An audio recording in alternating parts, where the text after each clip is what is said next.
Barbara, Dr. Auchi, Chief Soka Movement, and there are hundreds of professors, grassroots workers, highly committed people. Professor Anup Sarup is in our midst, who is co-chair of this conference. Dr. Thomas Daffran is also the co-chair of this conference. These people who have come here are institutions in themselves. The number is small, but the people who have come here have profound commitment to the cause of peace. And I'm sure we'll be able to, develop the concept of non-violence further and carry the legacy given to us by Acharya Tulsena Acharya Mahapragya. I hope we shall be able to share our visions, reflect on the causes of violence, and evolve a system to root out these causes. Thank you very much. Attention of this August gathering towards a very significant factor, that is the only way, the only resort to fight against organized crime is to develop an equally strong, organized and unifying force to deal with the issues and aspects of non-violence and peace. Thank you so much, Gandhi sir. Now, moving ahead with the session, I would like to cordially request Sri Ashok Chalia ji to read out the message of H.S. Acharya Mahashraman. We are truly so much honored for getting a chance to listen to the message that has been given to us to be read out today by S.H. Acharya Mahashraman ji. His Holiness Acharya Mahashraman is a successor to his many splendid Guru H.H. Acharya Mahapragya ji. He is the 11th Acharya of the Jain Shwetambar Therapan sect, as well as the spiritual head of Anuvrat movement, which aims at the rejuvenation of moral as well as spiritual values amongst the people of the world. He is also a Jain monk who strictly observes the vow of Ahimsa in the entirety in thought, word and deed, in addition to the other four great vows of truth, non-stealing, non-possession and celibacy. He is young, dynamic, sagacious, as in an embodiment of spirituality. Currently, he is leading Ahimsa Yatra across the country to create non-violence awareness amongst the masses. So I would cordially request Sri Ashok Chindalia sir to read out the message of Acharya Mahashraman. Thank you.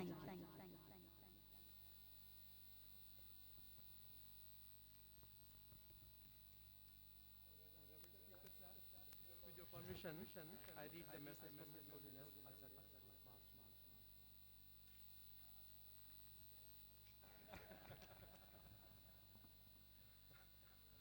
Thank you. 13th December 2019. Arham. Peace and ahimsa are intimately connected. Where there is ahimsa, there is peace. Man yearns for peace, but sometimes he gets excited. As a result, peace is disturbed. Ahimsa and peace originate in the minds of men. In the same way, violence and peacelessness also take root in human minds. War first begins within and then it manifests in the battlefield. Ahimsa also sprouts first within and then it appears in our behavior. These days, we are in the midst of an Ahimsa Yatra. It propagates goodwill, morality and abstinence from drug addiction. These three sutras are also the sutras of peace and ahimsa. Man should not indulge in violence on account of caste or creed. He should develop compassion, tolerance and amity. He should also restrain resorting to impure means in the means of earnings. He should think of avoiding all ill-gotten wealth. He should resolve to abstain from addictions, smoking, drinking, etc.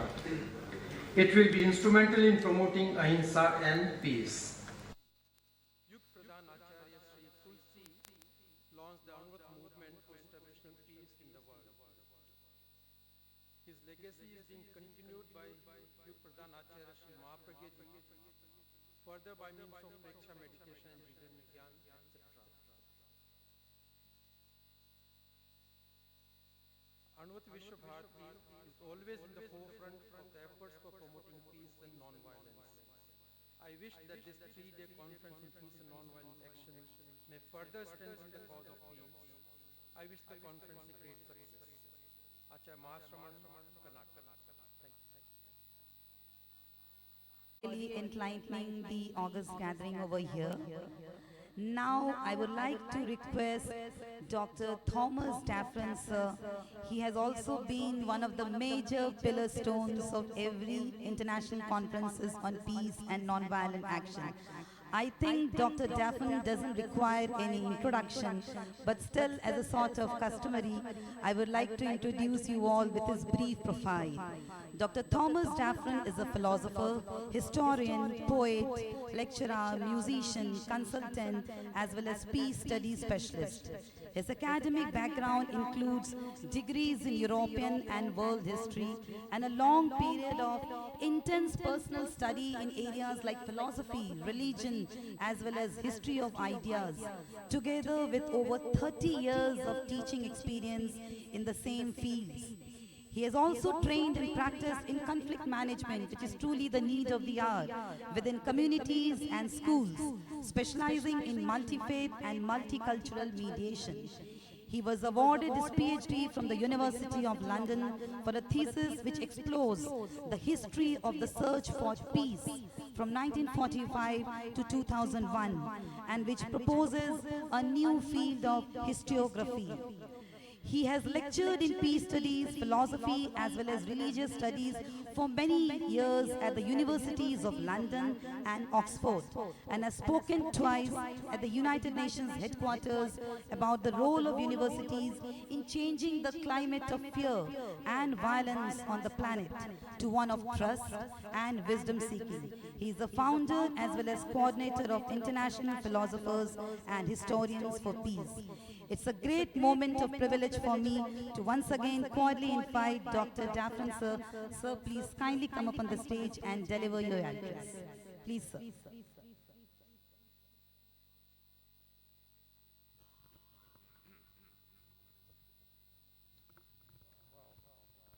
Greetings to everyone, all my dear friends that I've known over the years as we've struggled for peace and non-violence, and yet the world is remaining sunk in violence. Already at this conference, I've enjoyed some very fascinating discussions. As a philosopher, my job is what Socrates called dialectic, which is the exchange of ideas, discussion. That's how we reach truth. It's not by one person saying this is the truth and the other person agreeing or not. It's an exchange of ideas. And already I've been discussing the nature of God and the goddess, the nature of consciousness, the nature of enlightenment, how art can express what is beauty, etc., etc. So I think the signs are this is going to be a good conference. But we're here to discuss the secrets of non-violence. Now, each of us has a certain knowledge. As I look around this room, I see many people who've spent years studying the secrets of non-violence. If I could paint all your thoughts in a picture, it would be a canvas as big as Delhi itself. I want us for a second to reflect not on what you know, because that's profound and deep, thank you. I want you to reflect on what you don't know. I want you to close your eyes for a second, and I want you to think of everything you don't know in relation to non-violence and your specialist knowledge. We've come together as specialist thinkers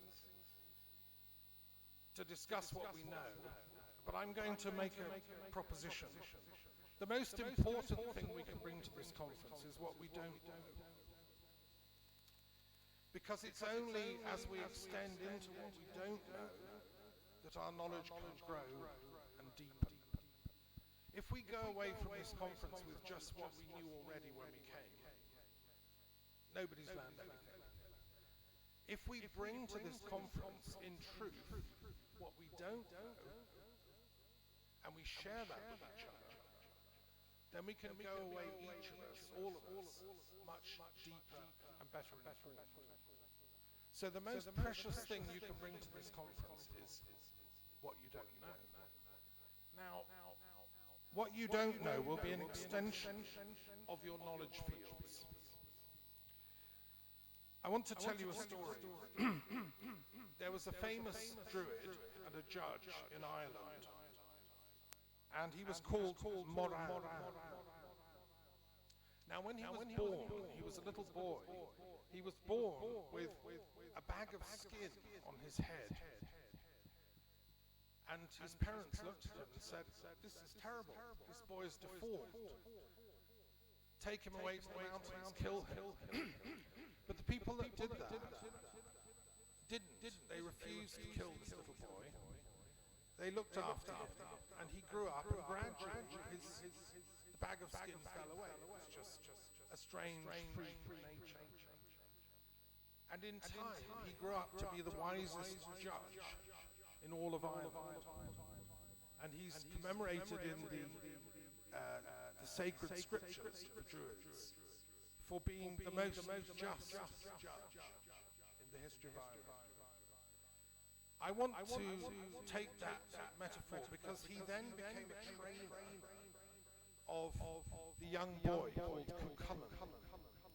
Now, Cuchulainn was the hero of the Gaels, just as Rama was to the Indians in the time of the Mahabharata and the Ramayana. So Cuchulainn was trained, and it was Moran, the judge, who taught him. I would like to suggest that we're all like Moran. We all have this bag of skin on our head, which is what we know. It's our, definite certainties in life. What I'm going to ask us to do in this conference is to forget, as I say, what we know, and to lose that bag of skin, so that we can extend our knowledge into new fields. Now, I've got a practical proposal. Because I'm a teacher, I want to set you some homework. Sorry about this. Everybody in the room, I want you to write down during the course of this conference 10 questions of things you don't know. Come up during the discussions, during the plenaries, during the debates. You can write it in English or Hindi or any other language, Nepali. I want those 10 questions, and I want you to send them to me by email, or you can write them out and give them to me before you leave the conference. And I promise I'm going to compile a pile of questions arising from this conference. If you can only think of 3 things you don't know, that's fine. 3 is fine.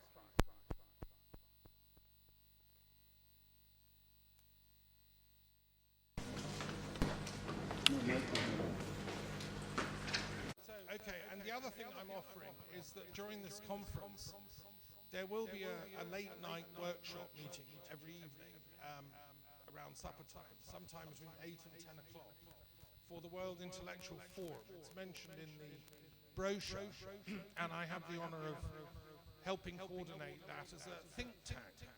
So, as well as the plenaries, the formal presentations, the papers, I'd invite everyone who's here to come along sometime between 8 and 10. We have a workshop space upstairs where the youth are also meeting. And myself and Bharti Jain are organizing a program for young people who are participating in that. Perhaps those people could... The young people are present. Could you just stand up and identify yourselves, please, who are taking part in that youth workshop? These people are the heart and soul of this conference, because without them, us old people, have to hand over the torch to our youth. So thank you for being with us. And they, at the end of the conference, are going to present their vision of how young people can make a difference.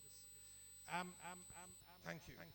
I want to finish by sharing a couple of questions I've thought of so far. This is my list of 10. I'm not going to do them all.